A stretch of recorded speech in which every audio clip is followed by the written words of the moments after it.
প্রথম, নারী নিরাপত্তায় প্রথম, এবং শুধু স্বাধীনতার পরে নয়, স্বাধীনতার অনেক আগে থেকে এই পবিত্র বঙ্গভূমি রাষ্ট্রবাদের জাগরণের ভূমি। একদিকে ঋষি বঙ্কিমচন্দ্রের বন্দে মাতরম, অন্যদিকে বিশ্বকবি রবীন্দ্রনাথ ঠাকুরের জনগণ মন অধিনায়ক জাতীয় সঙ্গীত ভারতবর্ষকে সমৃদ্ধ করেছে রাষ্ট্রবাদের জায়গা। একদিকে ঋষি অরবিন্দ ঘোষ, অন্যদিকে সুরেন্দ্রনাথ বন্দ্যোপাধ্যায় এই দেশাত্মবোধ, দেশপ্রেম, জাতীয়তাবাদের বিউগলটাই বাংলা থেকে বাজিয়েছিলেন। এই বাংলা শুধু রাষ্ট্রবাদ, জাতীয়তাবাদ নয়, এই পশ্চিমবঙ্গ আধ্যাত্মিক চেতনার জায়গা।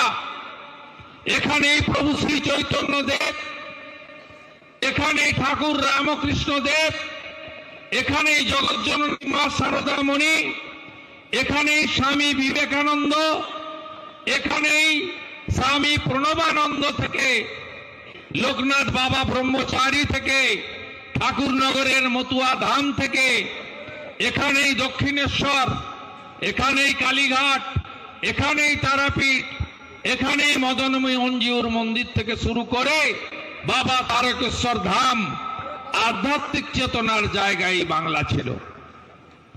এই বাংলাতে আন্তর্জাতিক হেডকোয়ার্টার স্বামী বিবেকানন্দ প্রতিষ্ঠিত রামকৃষ্ণ মঠ ও মিশনের বেলুড় মঠ, শ্রীলা প্রভুপদ প্রতিষ্ঠিত ইস্কনের হেডকোয়ার্টার এই পশ্চিমবঙ্গে মায়াপুরে, স্বামী প্রণবানন্দ প্রতিষ্ঠিত ভারত সেবাশ্রম সংঘের হেডকোয়ার্টার, আন্তর্জাতিক হেডকোয়ার্টার এই বাংলাতে বালিগঞ্জে, অর্থাৎ রাষ্ট্রবাদ, জাতীয়তাবাদ, সাংস্কৃতিক চেতনা, সাহিত্যিক, নোবেল পুরস্কার, এখানে সব পশ্চিমবঙ্গে তৈরি হয়েছে।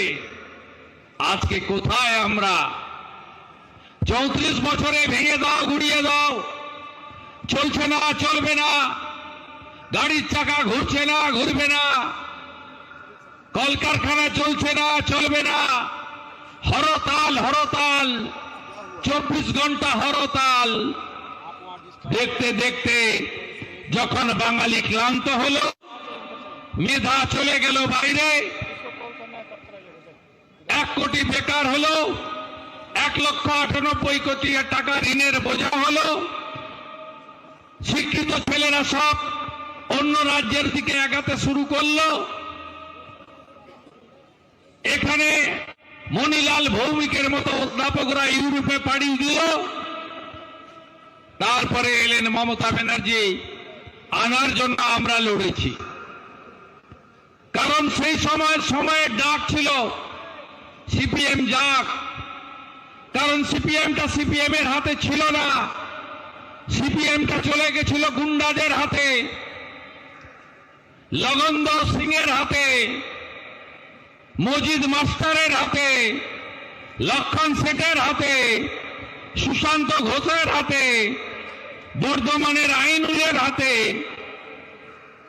শাহজাহানের নেতা শেখ জামালের হাতে সিপিএমটা চলে গেছিল। তাই সময়ের ডাক, সিপিএম যাক, সবাই জোট বাঁধলেন। মুখ্যমন্ত্রী মমতা ব্যানার্জি বিরোধী দলনেত্রী বললেন বদল চাই, বদলা নয়।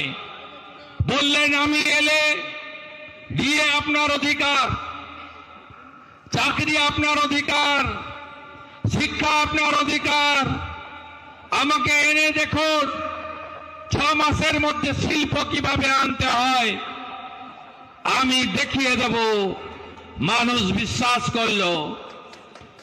একদিকে নন্দীগ্রামের গণহত্যা, অন্যদিকে সুচপুর নানুরের গণহত্যা, অন্যদিকে ছোট আগারিয়ার গণহত্যা। অটল বিহারী বাজপেয়ীজি, ভারত রত্ন তার আশীর্বাদ। এই বাংলাতে মানুষ অনেক কিছু আশা করেছিলেন।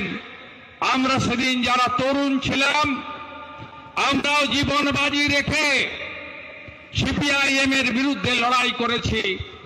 72টা মামলা খেয়েছি, গাড়ি ভেঙেছে, আক্রান্ত হয়েছে, মাঠ ছেড়ে পালাইনি।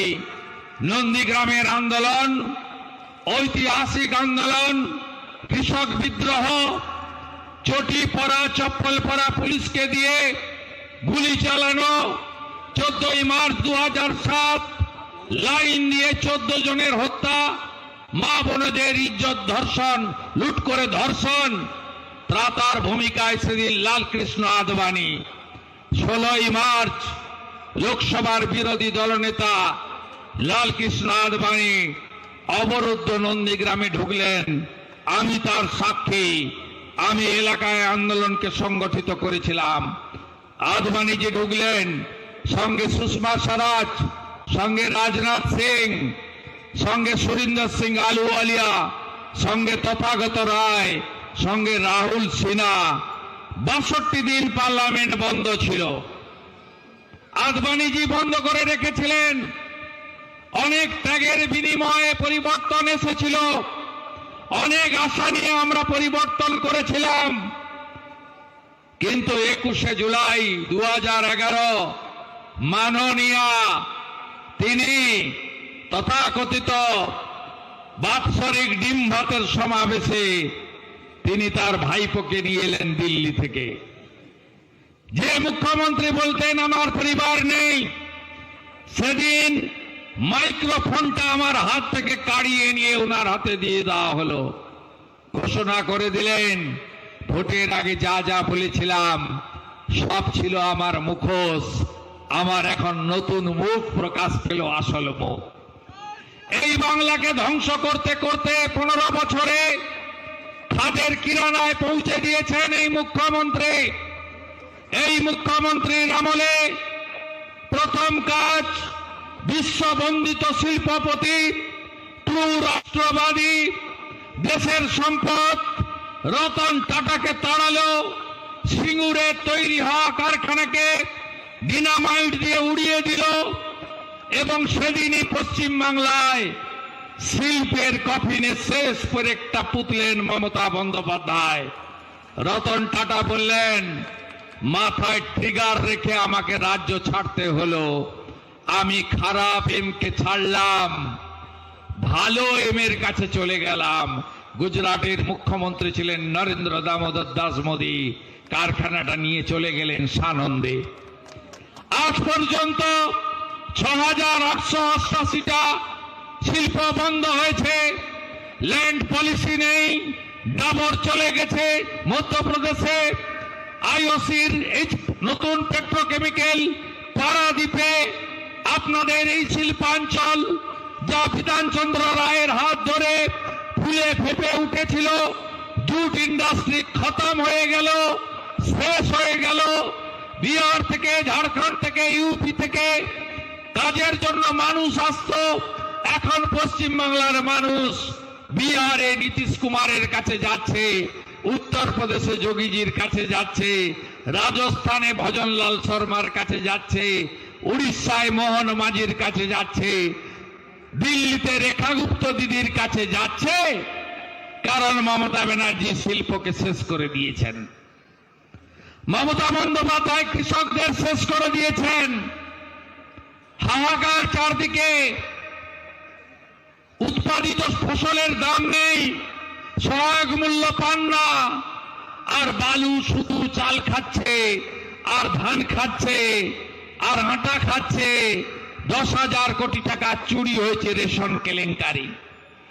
বাকিবুর রহমান আর শাহজাহানরা মিলে সন্দেশখালী, হিঙ্গলগঞ্জ দিয়ে বাংলাদেশের সাতক্ষীরাতে ফুড কর্পোরেশন অফ ইন্ডিয়ার যত চাল আর গম ভারত সরকার পাঠাচ্ছে, সেখানে পাচার করে দিচ্ছে। আর আপনাদের পোকা পোকা গমে তাকে পিষে আটা বানিয়ে প্যাকেটে ঢুকাতে খাচ্ছে। কেউ খায় না, গবাদি পশুও মুখ দেয় না। এই চোরেদের হচ্ছে এই কাজ।